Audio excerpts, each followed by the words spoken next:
eu pelo menos aprendi de uma forma bem mais fácil estudando dessa forma, no 3-3-2. 3 margens, 3 ângulos, 2 superfícies. É o MAS, margens, ângulos e superfícies, tá bom?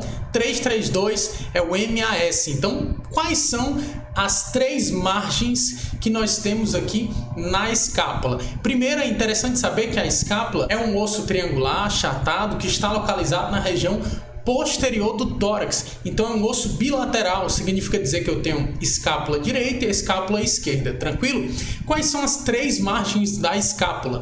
Nós temos aqui, ó, a margem superior, deixa eu colocar o lápis aqui, ó, ok? Margem superior, lindo. Espera aí, essa seta aqui, pelo amor de Deus, só misericórdia. Então nós temos a margem superior, a margem medial e a margem aqui, ó, lateral, que indica essa região. Beleza? Margem superior, o nome já indica ali a localização dessas regiões. Então, por que é margem superior? Simplesmente porque está localizada superiormente em direção à cabeça. Margem medial, nós estudamos a terminologia na primeira aula. Por que é medial? Porque se encontra próximo à linha média do corpo, ao plano mediano. E a margem lateral da escápula, segundo a posição anatômica, nós temos lateral, tudo que se encontra em direção ali a um plano lateral ou afastado, ou distante do plano mediano, ok? Então, medial e lateral, esses termos são empregados aí na anatomia, do estudo anatômico, e eles possuem significados opostos. Medial é próximo ao plano mediano, lateral é distante, afastado do plano mediano. Então a escápula é simples, ela tem 3 margens: a margem superior, a margem medial e a margem lateral. Tranquilo? Nomes alternativos você tem aqui. A margem medial podendo ser chamada de vertebral, por estar mais próximo à coluna vertebral, por estar mais próximo às vértebras, ela também pode ser chamada de margem vertebral, ok? E a margem lateral também pode ser chamada de margem axilar, por estar localizada próximo à axila. Então é bem simples entender aqui as 3 margens da escápula, tá bom?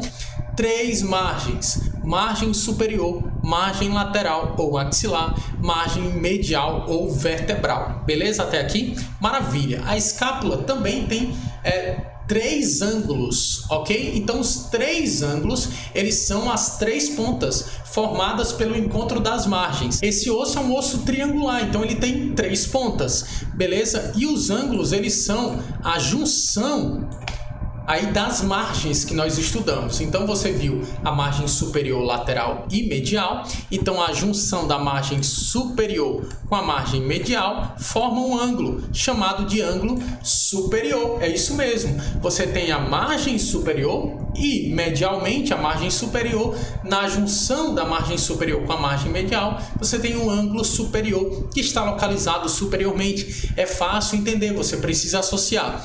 Lá embaixo, na junção da margem lateral com a margem medial, você tem a formação do ângulo inferior, né? E quando eu estou em sala de aula, eu até brinco com a galera. Se esse aqui é o ângulo superior, esse aqui é qual? A galera é o ângulo inferior. Então, só pode ser o ângulo inferior, tranquilo? Só pode ser o ângulo inferior porque ele está direcionado para os pés. E esses termos são muito comuns para o estudo dos ossos, dos órgãos, dos outros sistemas e etc. Então, você precisa compreender essas relações, tranquilo?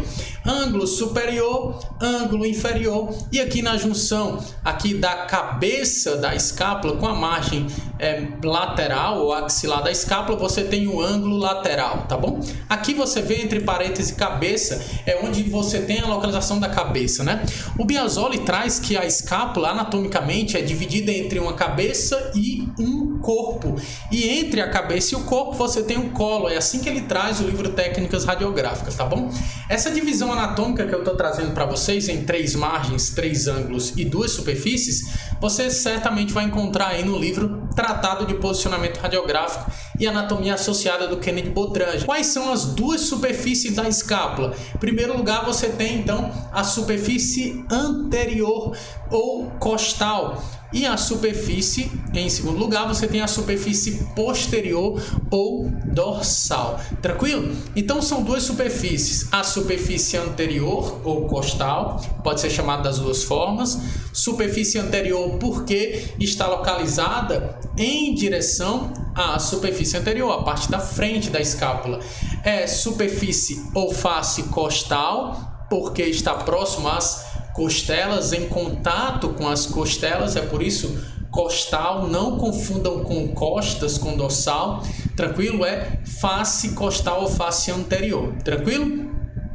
E a superfície aqui posterior, né, você observa na superfície de trás ali da escápula, tranquilo? Também pode ser chamada de dorsal. Vocês viram lá na primeira aula que os termos anterior, ventral, posterior e dorsal são sinônimos. Então, a face dorsal da escápula é justamente a superfície posterior da escápula. Aqui você vê um acidente ósseo muito conhecido, né, que é a espinha da escápula. É bem relevante esse acidente ósseo, porque ele divide a escápula em duas regiões. Uma região menor, que é chamada de fossa supraespinal, localizada superiormente à espinha da escápula, e outra região bem maior, que é chamada de fossa infraespinal, localizada inferiormente à espinha da escápula. Então a espinha da escápula vai dar origem a essas duas fossas, a fossa que está localizada superiormente a ela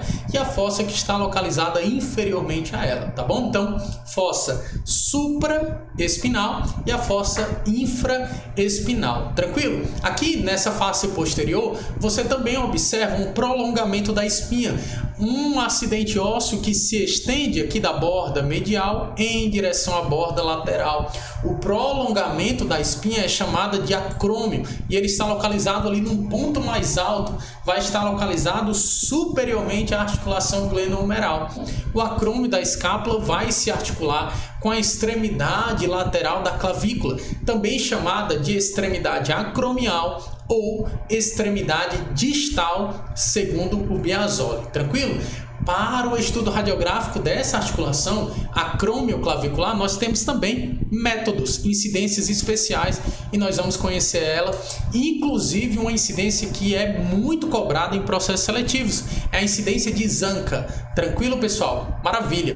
Aqui na superfície anterior, nós temos alguns acidentes ósseos, né? Então, por exemplo, aqui, medialmente a cabeça da escápula, nós temos um processo em forma de bico, que é chamado de processo coracoide da escápula, processo coracoide da escápula, tá bom? Então ela se estende aí a partir da cabeça da escápula. Aqui na margem superior, mais lateralmente, entre a margem superior e o processo coracoide, nós temos uma pequena depressão que é chamada de incisura escapular. É a incisura da escápula em formato de U pequenininho, tá bom?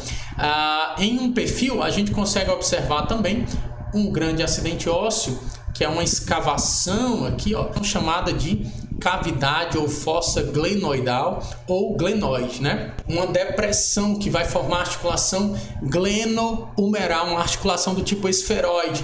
Então a cavidade glenoide, que é essa depressão, ela vai formar a articulação do ombro a partir da união com a cabeça do húmero. A articulação do ombro também pode ser chamada de glenohumeral. Por quê? Porque gleno vem de glenoide, né? E humeral vem de húmero mesmo. Então cabeça do húmero, cavidade glenoide se juntam, formam uma articulação glenohumeral chamada escápula humeral ou articulação do ombro.